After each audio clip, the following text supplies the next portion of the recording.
शुभ प्रभात। हम हिंदी में कोशिश करेंगे। सेवा इंटरनेशनल को थैंक यू, सेवा धन्यवाद है यहाँ ये मौका दिया आपने। मैं आज का मेरा presentation waste management in the Himalaya impact on the environment में सगरमाथा रीजन, सगरमाथा जिसको हम माउंट एवरेस्ट कहते हैं, उसके बारे में थोड़ा कॉन्टेक्चुअल और उसके बाद कौन कौन ऑर्गेनाइजेशन वहाँ काम कर रहे हैं और उसका इशू क्या है उसके बारे में थोड़ा चर्चा करने की कोशिश करूँगा। ओके। सगरमाथा, क्योंकि हम सब लोग माउंट एवरेस्ट कहते हैं तो इसका नाम कैसे रहा, थोड़ा हम आपको उसके बारे में जानकारी देंगे। राधानाथ सिकदर मैथमेटिशियन थे इंडिया से, तो उन्होंने सगरमाथा का ऊंचाई नाप किया, जिन्होंने उनका नाम पीक, पहले माउंट एवरेस्ट से आगे उसको नाम था पीक एक्सबी, उससे आगे कंचनजंगा को सबसे ज़्यादा टॉप अगला माउंटेन कहा जाता था। इन्होंने यहाँ देहरादून में बैठ के तो नाप किया, तो ऐसे सगरमाथा का नाम बाद में माउंट एवरेस्ट उनके नाम में रह गया। 1852 में सगरमाथा का ऊंचाई पता लगा कि ये संसार का सर्वश्रेष्ठ हिमालय। अब सेकेंड में, अब कैसे, क्यों, तो मैं आज के प्रेजेंटेशन में सगरमाथा क्षेत्र के बारे में थोड़ा बात कर रहा हूँ। तो क्यों सगरमाथा क्षेत्र, तो कैसे वहाँ एक्सपीडिशन शुरू हुआ। तो 1930 में जो जियोग्राफिकल सोसाइटी के मीटिंग के बाद ये लोग बोले कि अब हम लोग को कुछ दूसरा जगह जाना चाहिए संसार के, तो ये लोग एक्सपेडिशन शुरू किया रॉयल जियोग्राफिकल सोसाइटी। तो 1920 में जॉर्ज मेलोरी नाम का एक्सपीडिशन के लीड में, वो बीच में है जॉर्ज मेलोरी, उनके वजह से 3 बार उन्होंने अटेम्प्ट किया सगरमाथा चढ़ने का, एक्सपीडिशन का। अभी 75 साल के बाद उनका सब मिला। कोई कहते वो पूरा करके आए हैं, कोई कहते उन्होंने पूरा किया कि नहीं किया, इसमें कंट्रोवर्सी चल रहा है। हिमालय रीजन में क्या है, वो Sagarmatha specially Sagarmatha area, Sagarmatha UNESCO heritage भी है, Khumbu area, Sagarmatha mount Everest area. तो वहाँ क्या है कि उसका वेराइटी 48 स्पाइसेस बर्ड का है, उधर चरा चुरुंगी का है, और 26 स्पाइसेस बटरफ्लाई का मिलता है। तो वो एरिया में उसका कॉन्टेक्चुअल में दे रहा हूँ। और उधर क्या क्या मिलता है एनिमल्स में, मॉक्स deer, wild yak, red panda, snow leopard, Himalayan black bear और हिमालयन वुल्फ्स, उधर का वो हैबिटेट मिलता है। मैंने 1854 का बात किया, कब से सगरमाथा का ऊंचाई हुआ। सगरमाथा में एक्सपीडिशन कब से शुरू हुआ, 1920 से शुरू हुआ।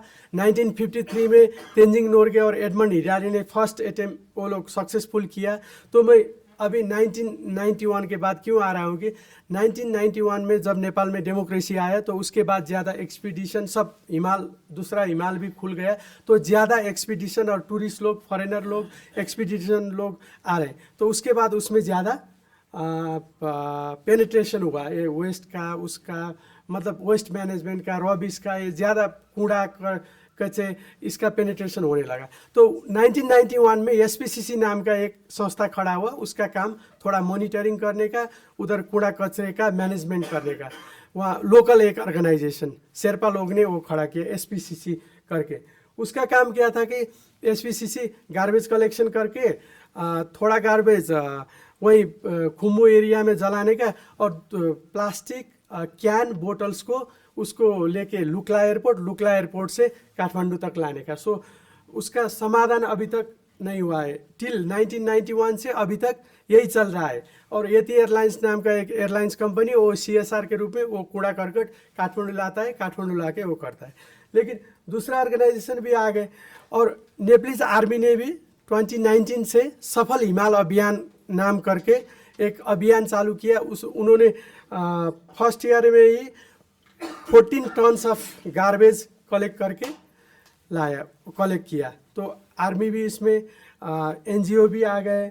और दूसरा ज़्यादातर क्या है तो टूरिस्ट एक्सपीडिशन और ट्रेकर, ये लोग ज़्यादा, हम लोग उसमें सब लोग पढ़ते हैं, ये लोग ज़्यादा गार्बेज वो उधर बनाते हैं।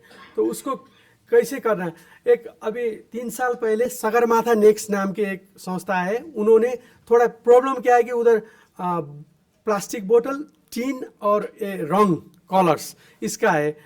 तो उन्होंने क्या किया कि टीन को थोड़ा वो करके, वो बुद्धिस्ट में वो प्रेयर फ्लैग बनाते हैं ना, प्रेयर फ्लैग आप लोग को तो पता का, हम लोग का वो होता है त्रिकोण, वो शुरू किया है थोड़ा। और वो लोग अभी सगरमाथा से, आप लोग सगरमाथा या नाम से बाजार माउंट एवरेस्ट जाएंगे तो उधर से लाने का सोविनियर भी कुछ भी नहीं है। तो वो लोग सोविनियर के रूप में कुछ उसमें हिमाल टीन का तो बर्ड्स ये लोग बनाने का कोशिश कर रहे हैं, लेकिन ये फर्स्ट फेज में है। दूसरा प्रकार का कैसे कम कर सके तो इको एवरेस्ट एक्सपीडिशन भी चला रहे हैं, कम वेस्टेज कम करके एक हाल का भी एक्सपीडिशन चल रहा है। और क्लीन माउंटेन कैन एक कैंपेन भी चल रहा है। ये लोग हर एक लोग वो क्लीन माउंटेन क्लैन में क्या करते हैं, ट्रेकर लोग, एक्सपीडिटर लोग एटलीस्ट 1 kg उनका वो ह्यूमन वेस्ट वो पैक करके वो नीचे तक लाते हैं। लेकिन इस सब के बावजूद भी क्योंकि लोकल वो सोल्यूशन नहीं आ रहा है, पोल्यूशन बढ़ रहा है, सोल्यूशन नहीं आ रहा है। तो अब हम कैसे कर सकते यहाँ सोल्यूशन? अभी एक हमने यहाँ आते वक्त 2-4 आदमी शेरपा लोग से उधर टेलीफोन में 1-2 इंटरव्यू किया था। तो अभी एक नया वो लोग देख रहे हैं कि उधर हिमालयन याक भी ज़्यादा होता है रीजन में। हिमालयन याक हमारा 2 रीजन में होता है, इधर सगरमाथा पूर्वी रीजन में, पश्चिम रीजन में मनाङ मुस्ताङ में होता है। इधर का लोग बुद्धिस्ट धर्मावलंबी वो याक उसको नहीं चलाते हैं, उधर वो बिकता है। तो इधर क्या हो रहा है, हिमालयन उल्फ, इंटरेस्टिंग कहानी क्या है कि वो याक वहाँ से लाया, तिब्बत से आया। वो तिब्बत से लाते वक्त उन के साथ छोटा छोटा वो लोग समझे कुत्ता आया है, लेकिन उसके साथ साथ हिमालयन उल्फ आया है 40-50 के संख्या में है। वो हर साल 200-300 याक, वो याक फार्म दिखा रहा हूँ मैं याक। और लास्ट में ये क्या है कि ये रिसाइकल कैसे एक कंसेप्ट है।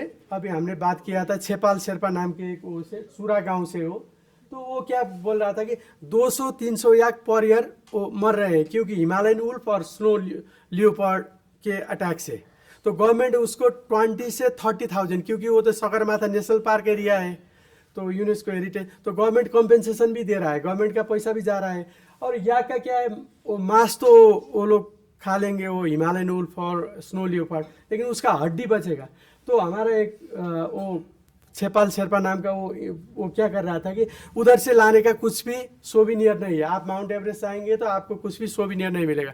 तो उसका आइडिया क्या है कि वो उसका बोन से बनाएंगे याक का पिक्चर, और उसका अपना फार्म है उधर, फार्म दूसरा लोग का भी याक का फार्म, उसका रौ से वो उसको डेकोरेट करेंगे। तो एक सस्टेनेबल ऐसा भी हो जाएगा। सो एक रबिश कलेक्शन में और मैनेजमेंट में वेस्ट में ये भी एक हो सकता है, ये बोल रहे हैं। और दूसरा अब मेन में हिमालय में जिस्ट में कंक्लूजन में वेस्ट मैनेजमेंट का बहुत बड़ा प्रॉब्लम है। और स्पेशली कल भी मैं हिम संवाद में सुन रहा था स्थानीय, क्योंकि अभी तक तो वेस्टेज टीन काठमांडू लेके जा रहे हैं, काठमांडू जाके डंप कर रहा है। स्थानीय सोल्यूशन जब तक नहीं आएगा, स्थानीय हम लोग जब तक नहीं दे पाएंगे तब तक ये बढ़ता ही चला जाएगा। मेरा यहीं अभी स्टॉप करूँगा, बाद में कोई क्वेश्चन आंसर है तो आपके पास फिर आऊँगा। Thank you.